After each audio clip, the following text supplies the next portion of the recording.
Editor of My Broadband, and he joins us now from Centurion in South Africa. Thanks for coming on the News Hour.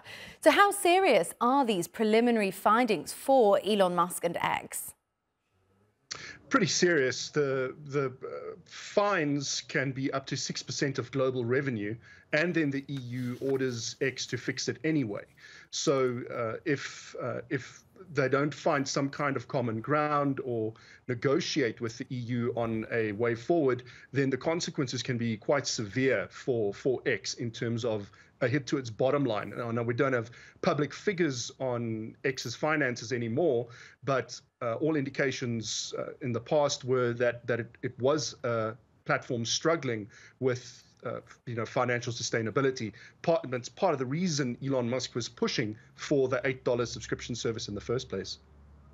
Wasn't it sort of obvious that if you could simply buy a blue tick, plenty of people and organizations that perhaps don't really merit one would just do exactly that? Yes, and initially the thinking behind it was, it's now open to everybody instead of it being a relatively opaque and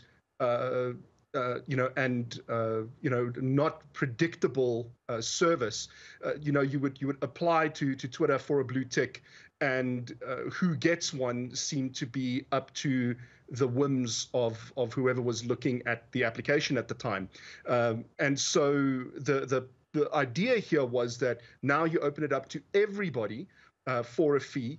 And so that fundamentally changes the meaning of the blue tick from we've looked at this account and verified it to this is someone who is willing to pay for the service, for the extra features, whatever the case might be.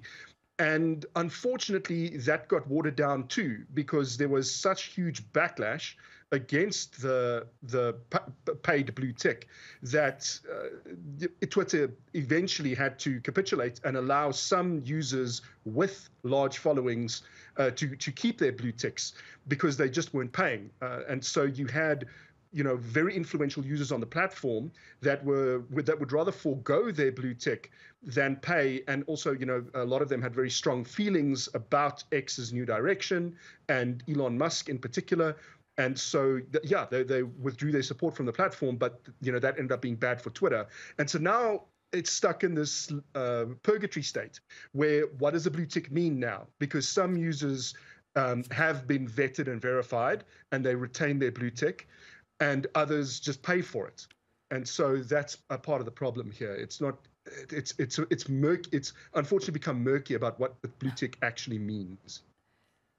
Yeah, and you say the word murky. Meanwhile, going back to the EU Commission and their investigation, they also found failures around transparency and so on, which seem relatively blatant and predictable and also avoidable on X's behalf. Where do you see all this going? Yeah, so it's either going to result in some kind of compromise between the EU and X to find a middle ground, or X just complying at the end of the day with the rules, or X withdrawing from the EU. Now that would be somewhat unprecedented, but not entirely unprecedented, because, for example, Meta Platforms' Twitter competitor Threads only launched in the EU several months after it launched elsewhere in the world. And that was, partly to, make sure that they weren't violating any rules along the way. So it could actually happen that Twitter decides that Europe is more effort than it's worth. But there's a lot of advertising revenue from Europe, so I doubt that. And so the most likely outcome is some kind of negotiated compromise between the regulator and X. We'll have to wait and see. Jan Vermeulen from My Broadband Editor, thank you so much for coming on the programme.